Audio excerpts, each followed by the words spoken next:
Today is day 11. This is the second portion of the series that I'm doing, which I didn't realize it was a series. I thought it was going to be a two-parter. And then I started to go over the second portion of the teaching, and then I realized it's a three-parter. So this is the second portion. I really feel like I should get serious right now with this. I feel like I should be in front of a fireplace, some remote area with glasses on and reading a big book and sipping on some tea or something like that to explain to you how serious I am about the topic.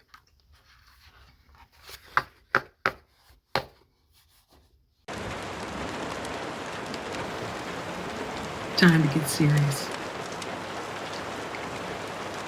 We're dealing with real life issues. I hope you enjoy the atmosphere I presented for you in order to be able to tackle this tough topic.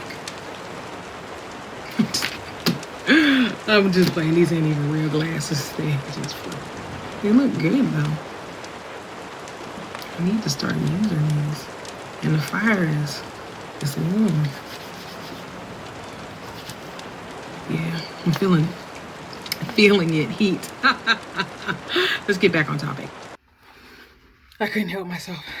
But seriously, I want to explain the platform, what we're doing, and kind of integrate Mrs. Goodthing with S.O.S. Mrs. Goodthing is my platform. It's also my pen name for the books that I'm going to be writing. I'm actually going to be finishing my first one this year. I'm very excited about it. It's my department in the ministry. We have other portions of the ministry as well, and we'll be introducing those to you soon and be bringing you some more teachings from those particular people. S.O.S. means strategy plus obedience equals stability. The reason why we used that acronym is because people need help in this area, and they need strategies to be able to navigate through deliverance with the spirits of perversion. And all things related is basically what I'm saying to you. The ministry focuses on an issue that is growing, because this problem is growing. And we have different people that have gone over the subject, but I knew that God wanted me to specifically focus on that within the ministry of S.O.S. And so we handle that through two different perspectives. One perspective that we handle it is to tell the goodness of what God did by giving us sex. And sex is awesome, and that it is extraordinary. And sex discussed with God in the midst of it is not, weak. I guess it's the best way to be able to say it. Or like some kind of Lifetime movie or something like that. Sex with the Lord is abundant. It's overflow. God does things in our life that are exceedingly abundant above all that you can imagine. So if he has that kind of characteristics, what do you think sex through the Lord is like? And we want to bring that perspective into reality because it is the truth. The other side of it is that we deal with the direct issue of sexual perversion. And we give you real life tools in order to be able to fight that. And I learned early on that some of the traditional ways of dealing with that were not working for me. And I wanted to be able to understand, Lord, what do I need to do? Because I know I have a desire to do right, but it doesn't seem like I have the things that I need in order to be able to do them. And I didn't. And that's what we've learned, put together, and presented to the people who have been affected by our ministry.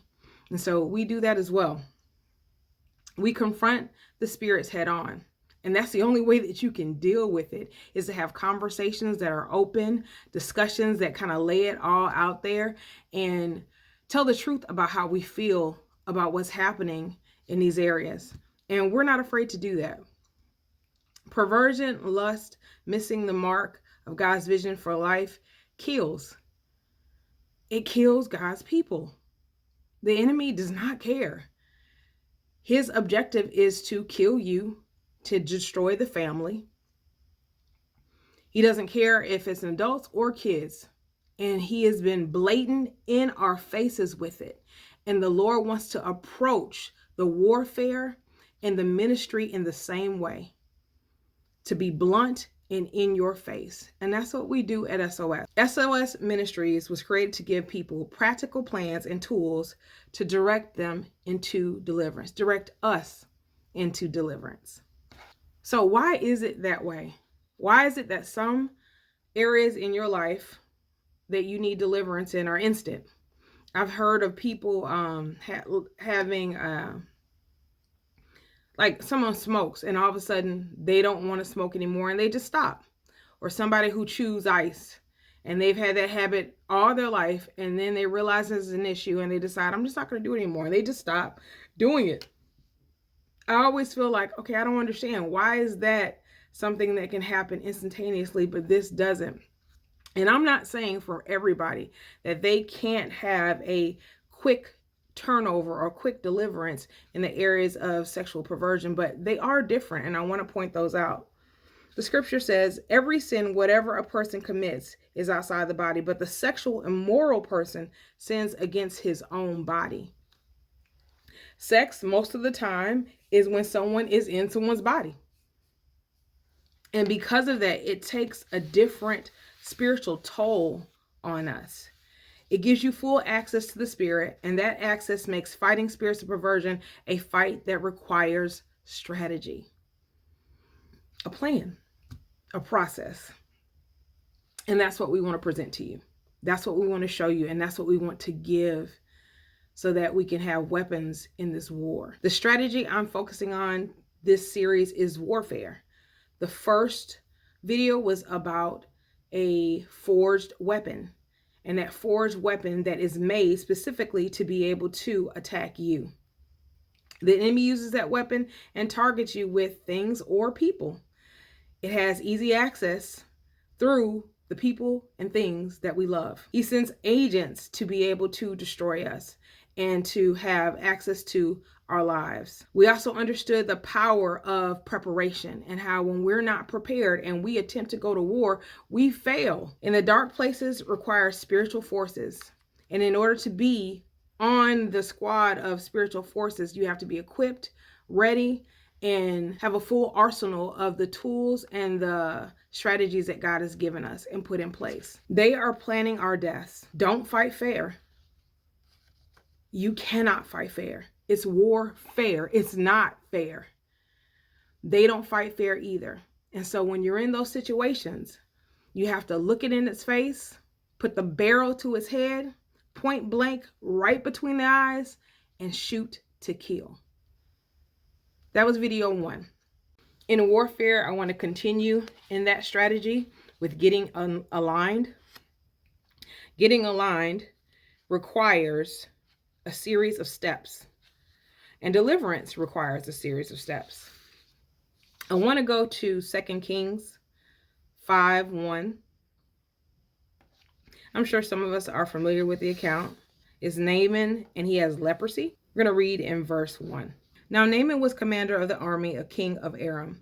He was a great man in the sight of his master and highly regarded, because through him the Lord had given victory to Aram. He was a valiant soldier, but he had leprosy. He had taken captive an Israelite girl, and she was one of his slaves.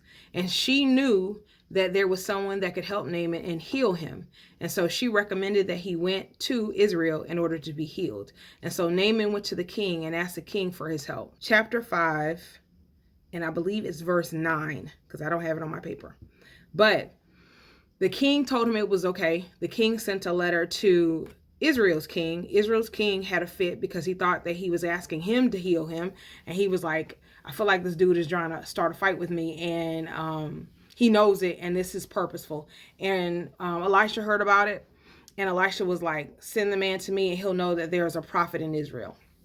And so now we're starting from there. 2 Kings 5, I believe 9. So Naaman went with his horses and chariots and stopped at the door of Elisha's house. Verse 10. Elisha sent a messenger to say to him, go wash yourself 7 times in the Jordan, and your flesh will be restored, and you will be cleansed. So let me explain to you as far as leprosy is concerned. Leprosy is a disease that actually would eat your flesh. And so I'm assuming that Naaman at this point in time had it in a way that he could cover it with his clothes, because a leper was somebody who had to be taken out of the public. They were put in another area. They were only with lepers because they wanted it to stay with the people who had leprosy and not to transfer it to other people. And so you even had to marry somebody who had leprosy. It was a painful disease, but it was a disease that caused you to be second class. And with Naaman having the position that he had, it didn't fit with the life that he wanted to live. It was a big hindrance. And the thing is that it gets worse and it grows. So maybe at this point, no one could see it, but they were gonna see it. And it had the ability to ruin his life. We'll continue in 2 Kings chapter 5, verse 11. But Naaman went away angry and said, I thought that he would surely come out to me and stand and call on the name of the Lord his God, wave his hand over the spot and cure me of my leprosy. Are not Abna and Farah, the rivers of Damascus, better than all the waters of Israel? Couldn't I wash in them and be cleansed? So he turned and went off in a rage. Okay, so let me explain this. He felt like he was better than the people in Israel. And so the Jordan was in Israel, and there were people who were beneath him there, and he didn't want to go there. He wanted to be able to go to a river that he was familiar with and where he lived. And so he felt like, I know you're not going to send me over there in that area, and that's the bad part of town, and you know I'm better than that. The other side of it is that he didn't even come out to speak to this man. And what's so funny is he said, I thought that you were going to call on the name of your God. You don't even believe in the one true God, but you got a problem with me not coming to look at you face to face to be able to heal you. Bruh, I don't owe you nothing. You lucky I'm doing this. And so he was insulted by Elisha's actions. And he felt like, no, I'm not going to do it because you're asking me to lower myself. So look at the pride in this. This has the potential of ruining your life. And here you are on the verge of deliverance and your life being transformed, and you caught up about what side of town you got to go on. This don't make no sense. It just shows his heart and his attitude in this. His servant stopped him and asked him, like if he would have told you to do something like crazy, just out of the ordinary, you would have done it. But something like this, you don't want to do. And this doesn't make sense. And again, this was somebody who had some sense and wisdom and was trying to tell him, you're making the wrong decision. Verse 14. So he went down and dipped himself in the Jordan 7 times, as the man of God had told him, and his flesh was restored and became clean like that of a young boy. All right, this is what I want you to think about in terms of the strategy of warfare. Why 7 times? Why 7 times? Why not 1? Why not 2? Was it Elisha was trying to make him feel stupid? Well, I'm not sure if that's not the case. Elisha was pretty cocky. And it could have had something to do with it. I'm not going to say for sure, but I don't believe that. I believe that it was really something spiritual. I know that it's something spiritual. You got to think about this. Think about that part of you that you are trying to confront. Think about if it's pornography, and think about the steps that it took for it to be lascivious in your life, for it to become an addiction. It didn't start off as one time you watched it and then all of a sudden it was addiction. It was a series of events that caused you to be able to get to that point. Those events are layers. Those events are a process for the actual stronghold. Well, in order to be able to deliver you from that, we have to take off those steps of the stronghold. So there are steps to your deliverance. And there's a layer and another layer and another layer to be able to get that thing going, to be able to confront it and cast it completely out. There's layers to it. Sometimes people feel like that's discouraging, but I don't. If I'm going to get something done, I want it done the right way. And so understanding that it's not an easy process, I'm okay with that because that makes sense to me. To me, it makes me feel secure in what God is having me to do, because I know nothing worth having comes easily. And if that's the case, then true deliverance is a process, and I can deal with that process. And maybe that's not for everyone, but almost every situation that I've come across in this area, and I've come across a lot, requires steps to be able to confront and warfare those demonic forces. So it was 7 for Naaman. Naaman's servant went to him. I said all that. I'm done all that. I'm so sorry. Let me go back. The process of deliverance of strongholds. The name of the teaching is The Doctor Said I Need a Backiotomy. That's from the movie Half Baked, which it's an acquired taste. I liked it. I don't know if when I was watching it with somebody who was high, because it was super funny to me. I wasn't high when I watched it, but it was super funny to me.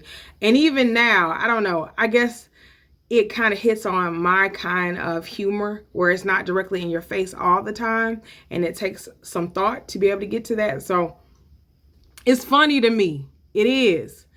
And I can't tell you that everybody will like it, but I did. But there's a certain scene in there where, is it Sir High? I know that's not his name. It's a play off of Sir Mix-a-Lot. I know that. But the dude stays high. And I'll probably, when I go and review this video, I'll find his name and stick it on here for y'all. But anyway, he's talking about the reasons why he has to smoke weed. And one of the reasons why is that he said the doctor said he needs a backiotomy. And so when I think about that, I think about the back pains that we have and the injuries that are caused by our ailments. And he didn't really need a backiotomy because there's no such thing called a backiotomy, but I still think it's funny, and so I used it. But I do think that we need a backiotomy, and I think that we need to get aligned and get straight. And the Lord used this great video to be able to show me what the problem is. I'm minding my own business. I'm getting ready to go to bed. I throw something on YouTube, and it so happens to show me a video, which is a chiropractor. And so I understand what a chiropractor is, but I had to still look, and it made me understand it even more. A chiropractor emphasizes the alignment of the spine for good health. So they often perform spinal adjustments with their hands, or sometimes they use tools.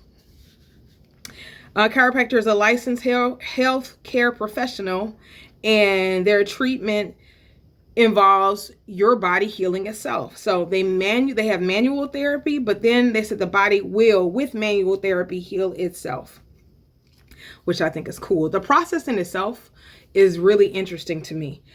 But when I was watching it, it was like supernaturally the Lord was talking to me. It was just so deep, and it was so cool. Alignment issues can cause other issues that seem unrelated. Of course, there's back pains, neck pains, leg pains. That makes sense. Did you know that it can also cause you to have bladder issues, seizures, migraines, bedwetting? It can cause high fevers, severe stomach pain, unexplained weight loss, all kinds of things from you needing to get aligned. Now, I know you guys know where I'm going. Sexual perversion does the same thing. A lot of times people will think that sexual perversion only affects their sex life, but that's not true. Do you know that when people have strongholds and have origins of sexual perversion, that it can cause you to have memory loss?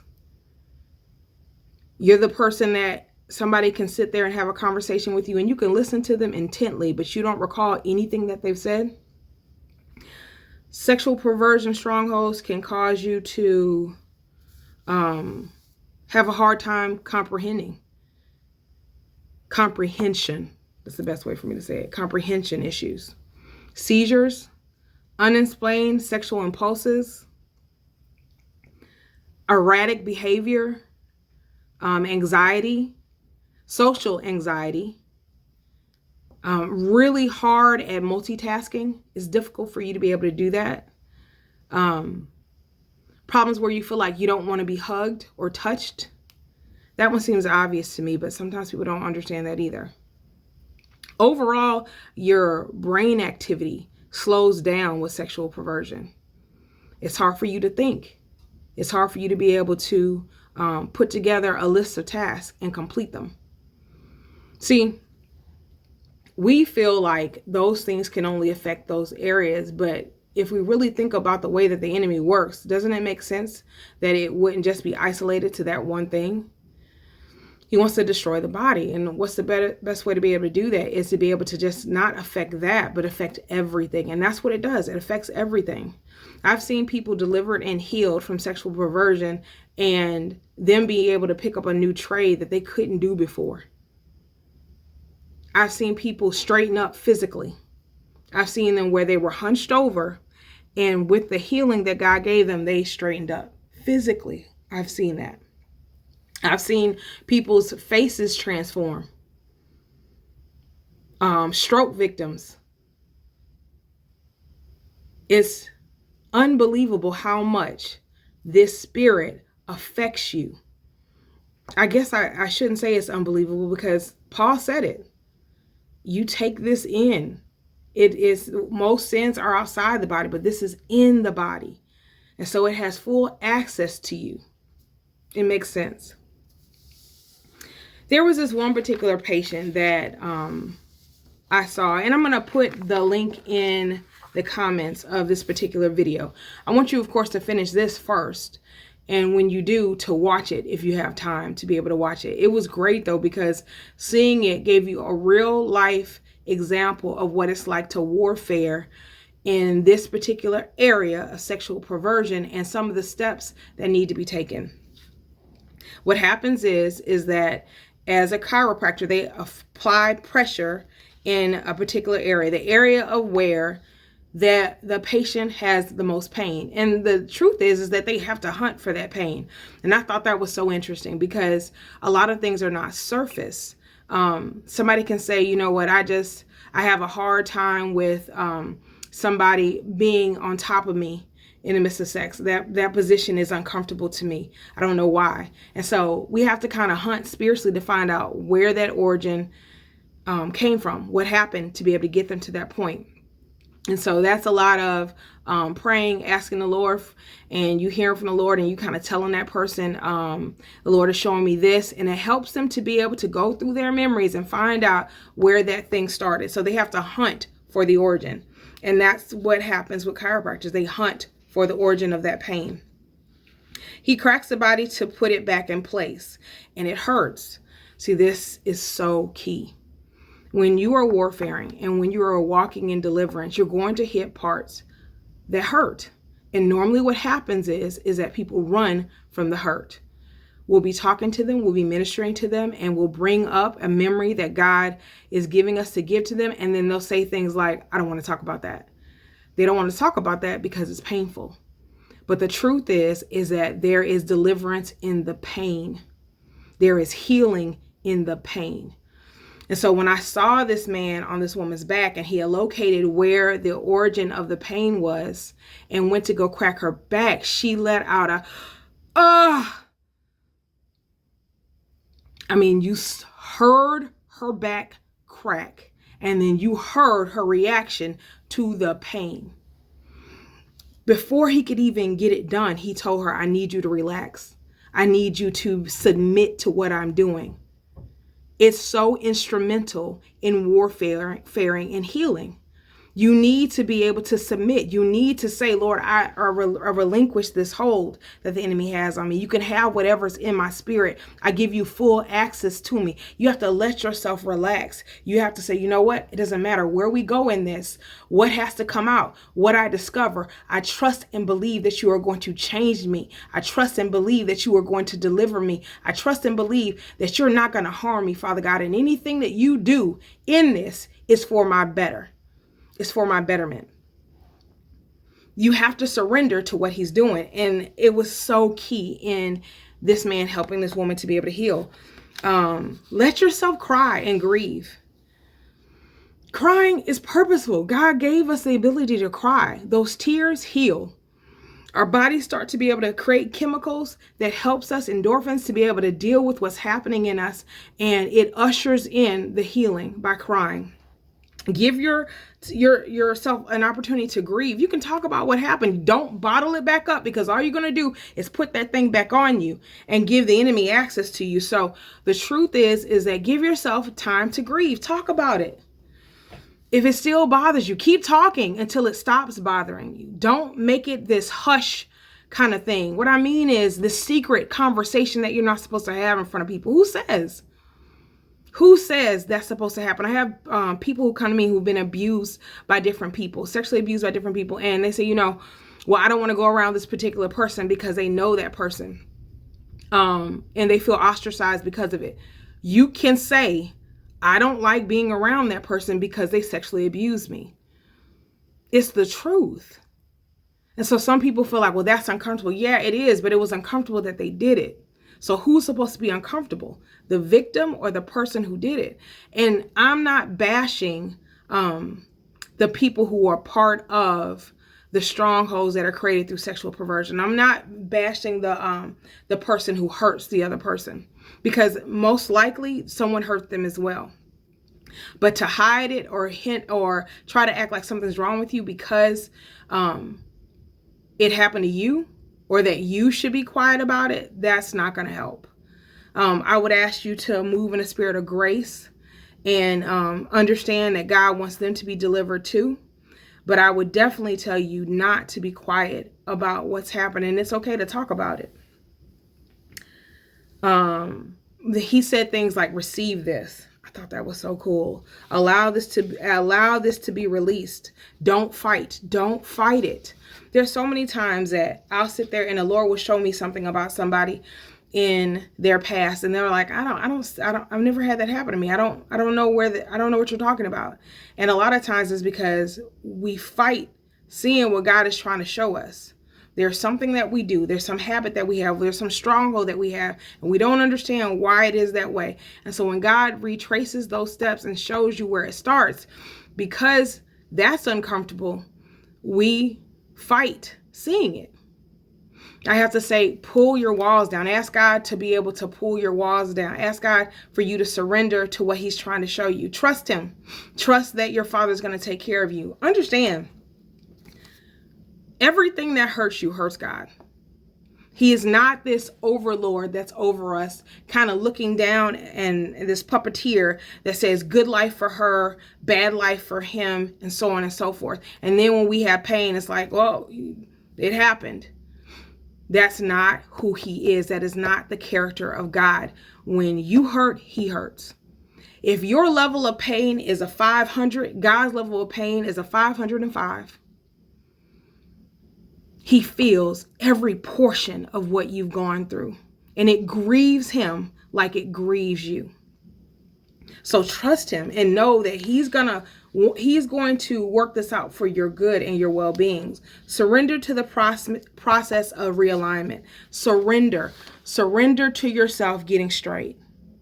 Surrender to the parts of you that are a little to the left, a little to the right, a little crooked. This particular woman, her body was like a pretzel. And so he had to straighten her out here and then here and then here.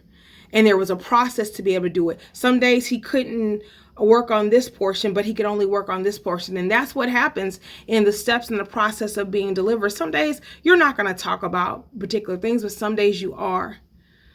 And the Lord will work with you and within that. Surrender to the process of realignment.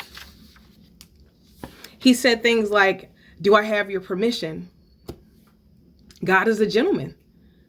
He's only going to go where you allow him to go. Now, truth is, if you don't allow him to go there, you're not going to get the deliverance that you want. You're not going to get the breakthrough. You're not going to get the change. You're not going to get the gift that he's trying to give you in a stable, concrete, loving relationship.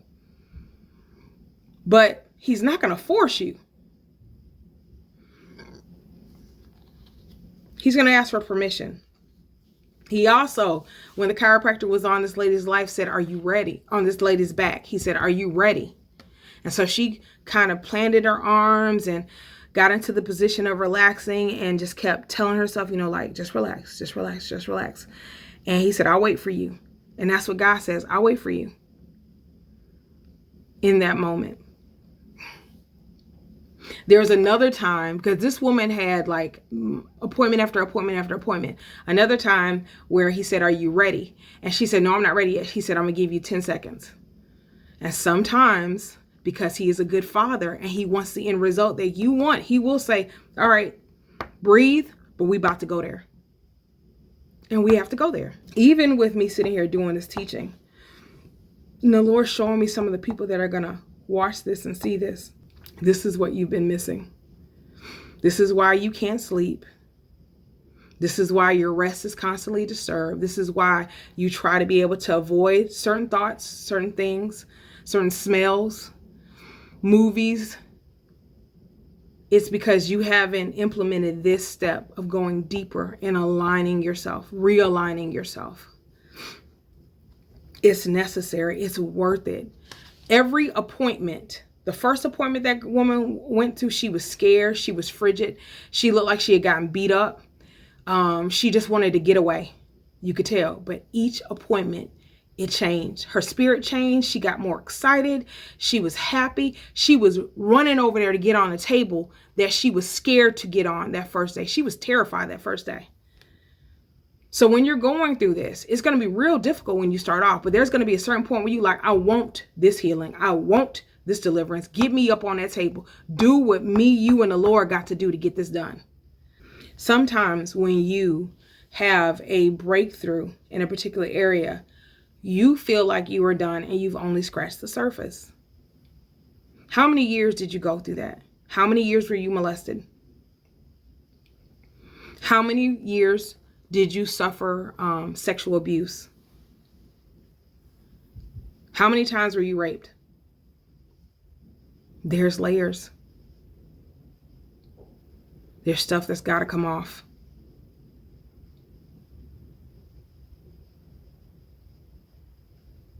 It's painful, but it is worth it.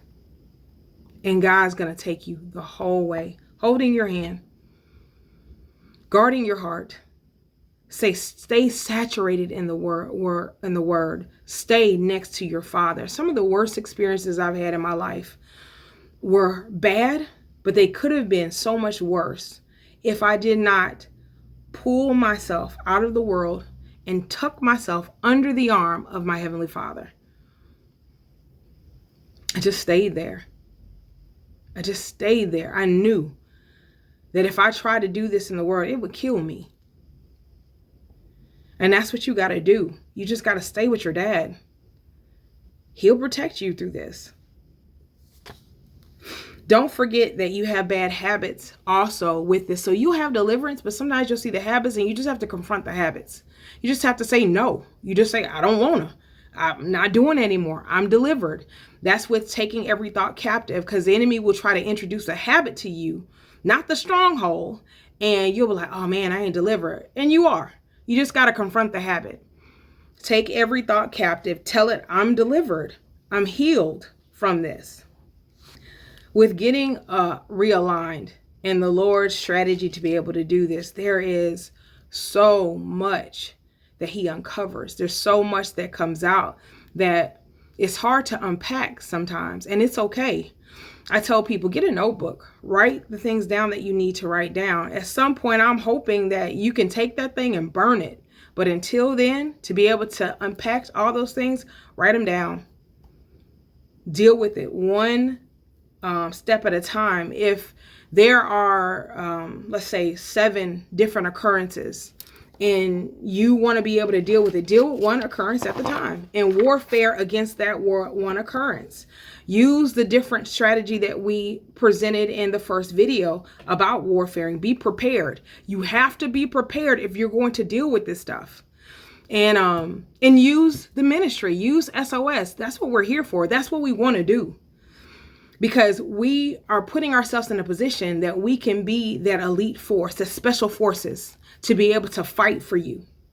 and to have the weapons that are necessary to be able to go into those dark places and bring you back. There's been plenty of times that I've been sitting there warfaring for somebody, and I'm going into the spiritual realm, and I will see in the spiritual realm a child, and it's them as a little boy or as a little girl.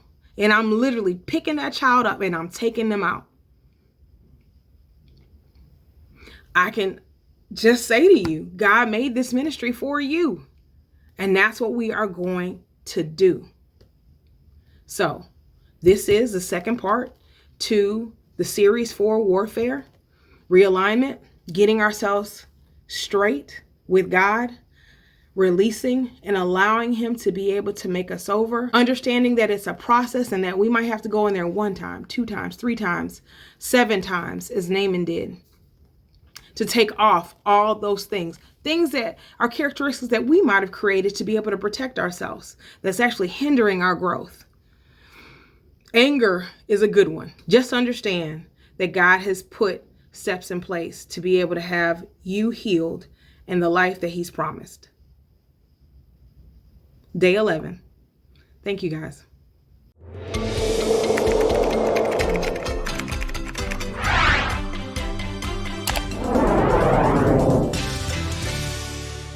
Come on, what's wrong with you? What day is this? Hi, I'm Mrs. Goodthing. I think 11. Spiritual. Time to get serious. I think I got this thing on here balanced. Somebody broke my phone holder. Now I'm up here with not a towel, but I'm balancing on a cup. Okay, okay, give me a second. What happens when I need water, but my phone is on my cup?